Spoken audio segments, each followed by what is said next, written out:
Hello' বন্ধু বান্ধৱীসকল, মই আজি আপোনালোকৰ ওচৰত এটা ভিডিঅ' লৈ আহিছোঁ যোনটো নেকি চাচনিৰ ওপৰেদি পানী পাৰ হৈ গৈছে, বুঢ়ীদিহিঙৰ পানী পাৰ হৈ গৈছে। সেই বস্তুটো মই আজি দেখুৱাবলৈ আনিছোঁ। কোনোদিন দেখাই নাছিলোঁ। আজি 30 বছৰ আগতে হৈছিলে বুলি কোৱা নাছিলোঁ, কিন্তু এইবাৰ মই প্ৰথম দেখিছোঁ মেইন ৰাস্তাৰ ওপৰেদি পানী পাৰ হোৱা। তো আহক ভিডিঅ'টো আৰম্ভ কৰোঁ। সমগ্ৰ অসমতে যিহেতু বানপানীৰ প্ৰভাৱ দেখা পোৱা গৈছে, তেনেদৰে আমাৰ ডিব্ৰুগড় নাহৰকটীয়া চাচনিতো তেনেকৈ বানপানীৰ প্ৰভাৱ দেখা গৈছে।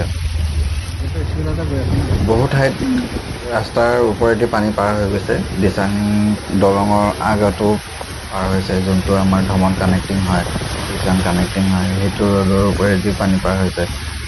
আপোনাৰ মেইন ৰাস্তা চাচনিৰ যোনখিনি মেইন ৰাস্তা হয়, যোনখিনি আপোনাৰ গছপুৰীয়া পোৱাৰ আগে পুথুপুৰাৰ ভিতৰতে এইখিনিতো বহুত বেয়াকৈ পানীটো প্ৰভাৱ পৰিছে। আপোনাৰ বহুত ঘৰ ডুবি গৈছে। এইবিলাক বহুতেই তম্বু তৰি এনেকৈ ৰাস্তাৰ কিনাৰে আছে।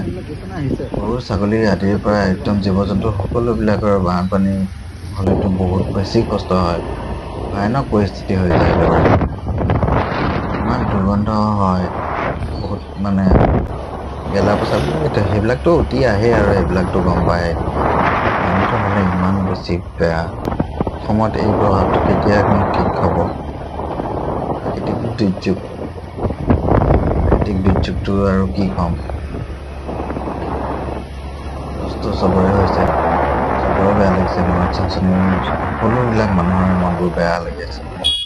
আমাৰ মেইন ৰাস্তাটোতেই যদি পানী বুৰে, আমি প্ৰায় আজি শুনামতে আপোনাৰ 30 বছৰ আগতে এবাৰ এনেকৈ হৈছিল। তাৰ আগতে 75 চনত নে 73 চনত তেনেকৈ এবাৰ এনেকৈ হৈছিল। ইমান বছৰৰ মূৰত আকৌ এইবাৰ বুঢ়ীদিহিঙৰ পানীটো আপোনাৰ মেইন ৰাস্তাৰ ওপৰেদি পাৰ হৈ গৈছে। বহুত বেছি পানী হৈছে। এনে দেখিছোঁ, সৰুৰ পৰা আমি দেখিছোঁ পানী হোৱা, কিন্তু পথাৰত পানী হয়, ৰোৱাবোৰে এনেকুৱা হয়, ঘৰবোৰে তেনেকৈ দেখা নাছিলোঁ। ঘৰবিলাক একেবাৰে তললৈ সোমাই গৈছে। কিছুমান ঘৰটো এতিয়া দেখাই পোৱা নাই, ইয়াত তলত সোমাই আছে। কিছুমান ঘৰৰ মধস্তু ওলাই আছে। সেইবিলাক ভাবাই নাই, দেখাই নাই কোনোদিন যে ইয়াতে পানী হ'ব, তেনেকুৱা ভাবেই নাছিলে। প্ৰে কৰোঁ সকলোৱে যাতে সোনকালে ঠিক হওক, সকলোৱে এইবিলাকৰ পৰা মুক্ত হওক। অকল চাচনিতেই নহয়, গোটেই অসমতেই যাতে বানৰ পৰা সোনকালে মুক্ত হওক, পানীবিলাক সোনকালে শুকাওক, মানুহৰ ঘৰৰ পৰিস্থিতিটো সোনকালে ঠিক হৈ আহক, নিজে ঘৰে ঘৰে যাব পৰা ব্যৱস্থা হওক সোনকালে। তাকেই প্ৰে কৰক, প্ৰাৰ্থনা কৰক। ভগৱানৰ ওচৰত এয়াই প্ৰাৰ্থনা। আৰু